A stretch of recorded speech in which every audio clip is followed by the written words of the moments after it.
In today's video, we're gonna be talking about my 80 Trans Am pace car here. So the T-top region right here was destroyed, completely destroyed.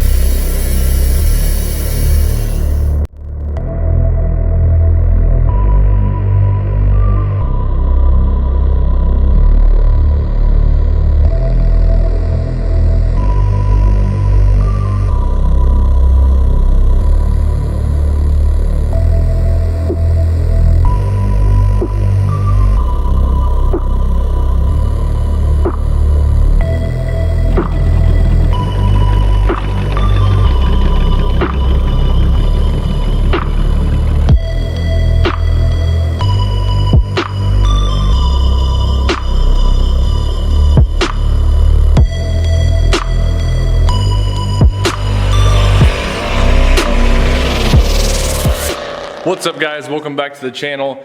And in today's video, we're gonna be talking about so I think it's been about I'm gonna say 3.5, possibly 4 months since I've last made a video on this Trans Am.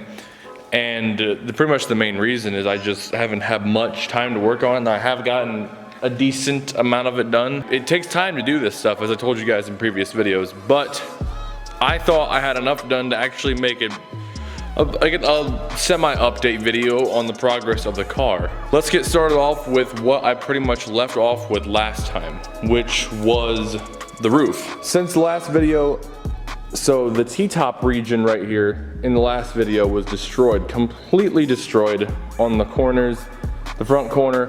That corner up here was the only corner that was actually savable and didn't even need much work. But this corner, and the other corner were pretty much rotted through. So since then, I made a piece together this right here. Well, not piece together, but made a strip of metal right here. Made it look pretty decent, honestly. Needs a little bit of work. Need to knock down these welds down here on the inside face. But I mean, it's pretty good, I'd say. I think, yes, I have it wrapped under right here, the piece of metal. It comes out and then wraps under. This back corner right here was also gone. I'll put a picture on the screen right now. This pretty much is what it looked like right here before I did any of this fabrication, a new piece of steel right here to actually get this piece nicely fit and repaired right here. So I did have to knock some of the weld out right here. This is, they weld these because these are not T-top from factory. They're all hard tops, and I think a dealer option, I don't know. Somebody comes in, they have a T-top roof. They cut it, pop it on, do some inner structure work on it, lead joint it, body work it, and then that's pretty much it, honestly. I wish I could have just bought a whole cap, but you're talking like, I don't know, 800 to $1,000 for just a roof right here when I only had to fix this up here and over there. So I thought it wasn't really too much worth it. So I just went ahead and fixed this. So it was this region right here. You guys can actually see where I seamed it right here down to here. And then this top piece, you can see there's 2 layers right here. This top piece right here up was gone. But this was okay in here, which on the other side was not. I'll show you guys that in a second. For this side, we did have to take the back glass out. You guys might be like, where the hell is the back glass out? It is up there somewhere. It's up there somewhere. It's by that fender up there. But we took it out. I didn't want to because it sealed just fine. It probably was a good idea I took it out because you guys can see in here, there is a little bit of rust in here. Same on both sides. I guess it's just where the water sits and collects. This side was the worst side of all. So the front of this, totally fine. It still has all this junk in here from the old seals that it had in it for the T-tops, because this is all fine right here. But you work around.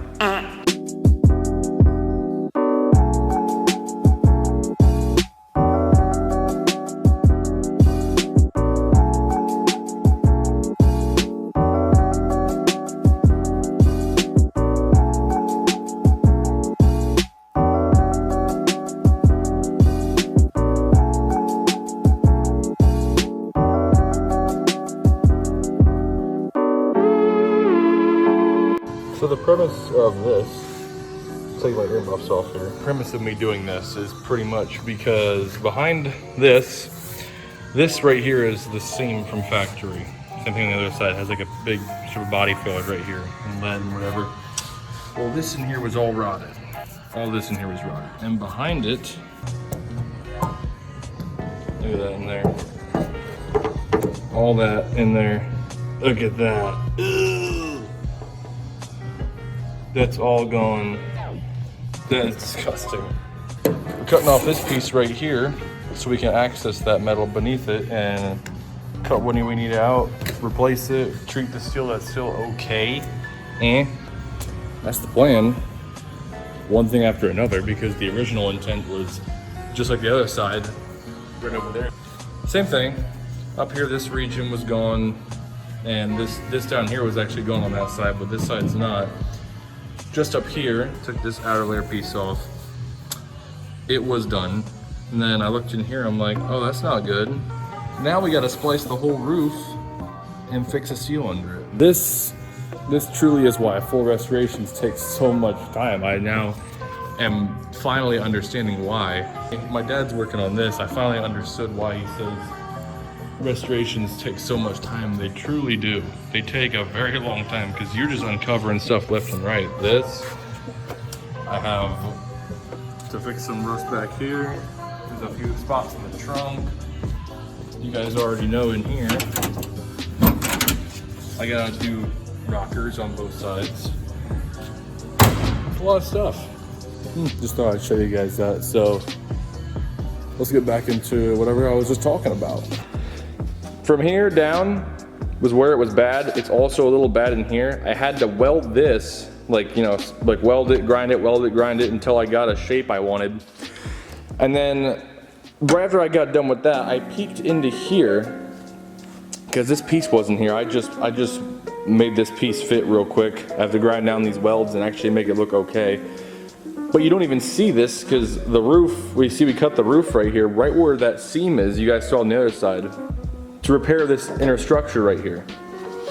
Because all this inner structure was kind of rotty in here. You guys can see the back of the welds for the joint that they had don't look too good. As with a car this old, and this thing probably sat outside for many years judging, because both the rear pans are actually okay for the rear seats.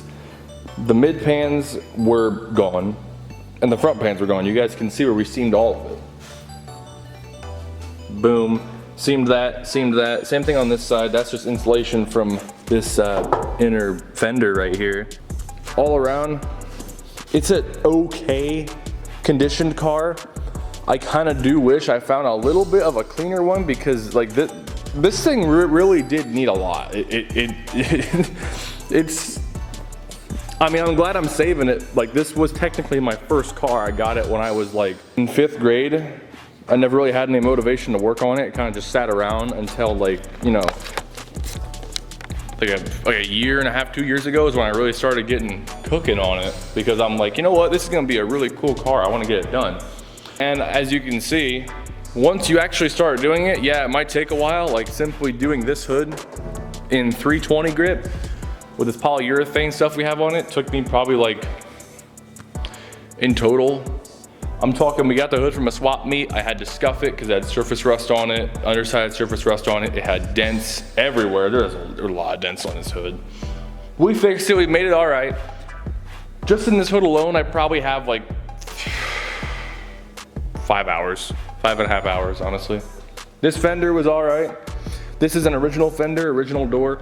Other side has an original door, and then this is a repop fender, which I believe I told you guys didn't fit worth shite, because this had shipping damage. This is all crinkled in right here. The vent didn't fit, we made it fit. There's no cove down here.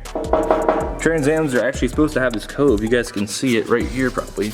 You guys can see where the fender just kind of bumps out and the door doesn't. So we gotta make a cove out of scratch. Brand new fender, I think it's like a $600 fender, because the one we had before was absolutely terrible. I think above the wheel arch right here, they had like a for sale sign that they patched in behind it, bondoed it, and painted it. So, because it had a massive hole right here. So that's lovely. I'll get something done just like that side. I got that side of the roof done, and then what happens? Oh, I gotta do the other side, because I knew I had to do this right here. I didn't know that doing this would lead to this. And that adds on more time because, oh, okay, I'm not gonna do this because I have to do this first. Once I get this done, then I can finally do this. And then, oh yeah, I have to do this right here. I have to patch this piece. I have to patch some inner fender piece. Patch up here along with that side. And then seam this, and then we're like, okay, we're done with the roof. We go 3 feet down, and you're like, oh yeah, slammed in right here. Rocker needs replaced on this side. This is also a skin. We just didn't uncover it yet. They did not do this car any justice, whoever fixed it last. But then you get done with that, you're like, you get both quarters done, all right, that's cool. And then there's just more stuff. But once it's done, I'm probably gonna feel pretty accomplished that I actually got this thing done. Knowing how much work it really needed. A lot of work. But that's just what happens when you buy an old car, I guess. You don't know what's under it. I could have left it like it was. I'll put a picture on the screen right now. You guys never saw what this car looked like when we first got it. But this right here is what the car used to look like. I don't regret not taking it apart, because you could always just drive it like that. I mean, you could put a different motor in it, put wheels on it, lower it, make it look cool. But then you're gonna walk around the whole car and you'll see the paint fading, the rust bubbling, the crooked doors, the dings in the sides, all the little stuff that really takes away from the car. And even though this is a very in-depth restoration, I think it will mean more to me once that's done, that I did all of it myself pretty much. Apart from a few things my dad helped me out with. I can't thank him enough, honestly, I really can't. But that's my whole spiel about it. So that's all I got with the car today. More update videos coming. Again, once I get a GoPro, which I'm aiming around once we get 1,000 subs here, then I'll get one so I can actually do more in-depth videos with it, so I know you guys actually want to see them, for one. And we'll get this thing done and it'll be a badass freaking car. And it's also gonna have a manual, so I'm gonna have to end up cutting one of the only few good spots of the floor in this car to put the manual in it. So that kind of sucks. But I don't care. With the amount of work I've done to this, I wanna have fun with it, so it's gonna get a manual in it.